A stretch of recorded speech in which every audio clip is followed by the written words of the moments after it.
malaikat Israel menawarkan, ya Rasulullah, aku disuruh oleh Allah untuk mencabut nyawamu atau membiarkan engkau. Aku disuruh oleh Allah untuk memberikan pilihan kepadamu, al-baqa' fid dunya, tetap di dunia, atau ar-rafiqal a'la, atau dengan Allah. Nabi Muhammad menjawab, ar-rafiqal a'la, dengan Allah. Kemudian setelah itu Nabi Muhammad berdoa agar umatnya selamat. Setelah ada jaminan umatnya selamat, malaikat Israel, sudahlah, cabut nyawaku kalau memang sudah waktuku. Mulailah Nabi Muhammad dicabut nyawa beliau oleh malaikat Israel. Dan di saat Nabi Muhammad mulai dicabut nyawa beliau oleh malaikat Israel, Nabi Muhammad mengatakan, mahadha, apa ini wahai Israel? Malaikat Israel kemudian menjawab, ya Rasulullah, itu adalah sakaratul maut, itu adalah sakitnya di dalam kematian.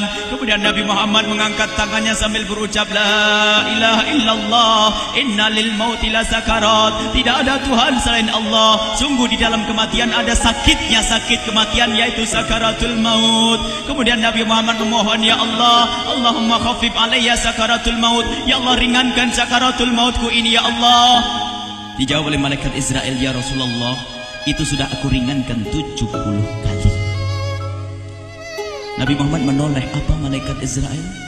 Sudah kau ringankan 70 kali keringanan? Iya ya Rasulullah, sungguh aku tidak pernah mencabut seorang hamba lebih lembut dari cara mencabut nyawamu.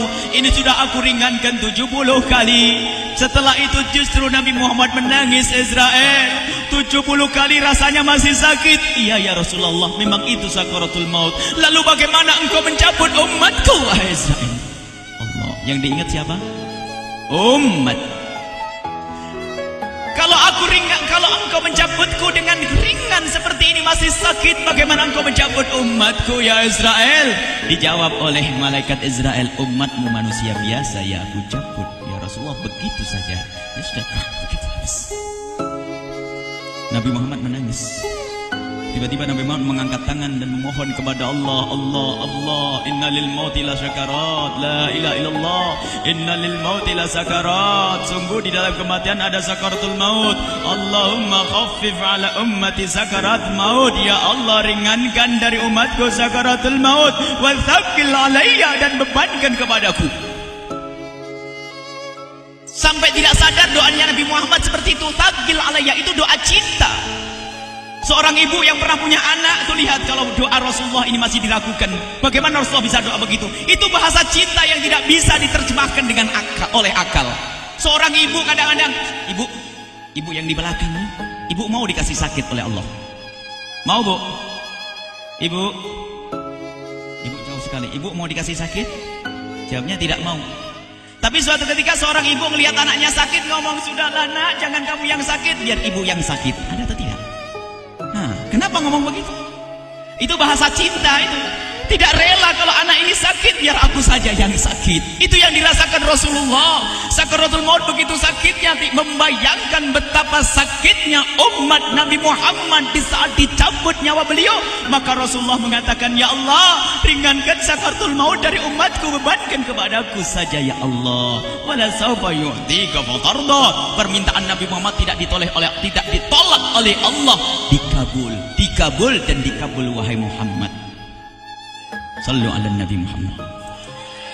Dan benar, sakaratul maut kita ditahan oleh Rasulullah, ditanggung oleh Rasulullah, sehingga digambarkan oleh Imam Bukhari di saat Nabi Muhammad dicabut nyawa beliau, Siti Aisyah yang ada di situ.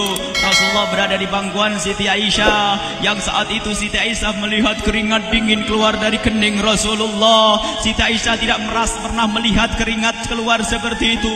Bahkan di saat dipegang kepala Rasulullah, panasnya melebihi dari panasnya orang biasa. Setiap kali ada kain dicelupkan di air, ditempelkan di kening Rasulullah, langsung mengering.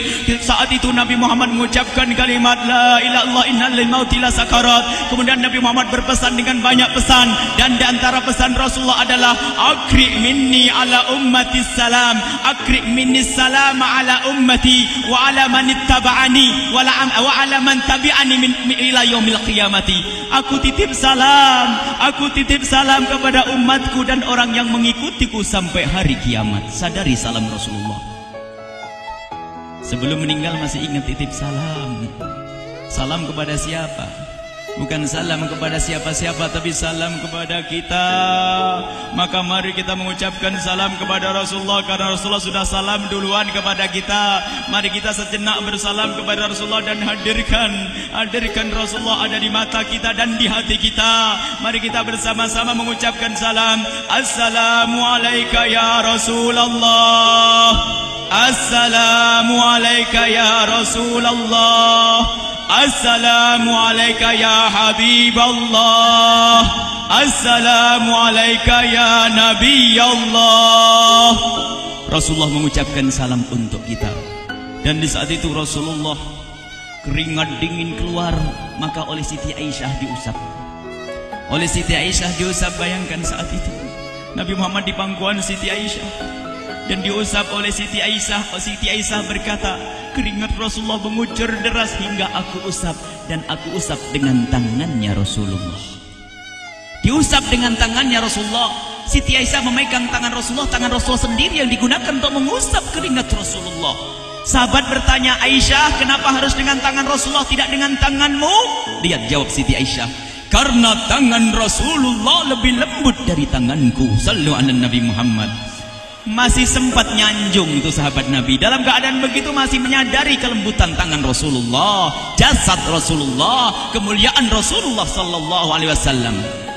Dan aku lebih menginginkan bahwasanya yang menyentuh jidat Nabi Muhammad adalah tangan yang paling mulia di dunia dan di akhirat. Siti Aisyah enggak berani menyentuhkan. Pengennya yang disentuhkan di kening Rasulullah adalah tangannya Rasulullah sallallahu alaihi wasallam.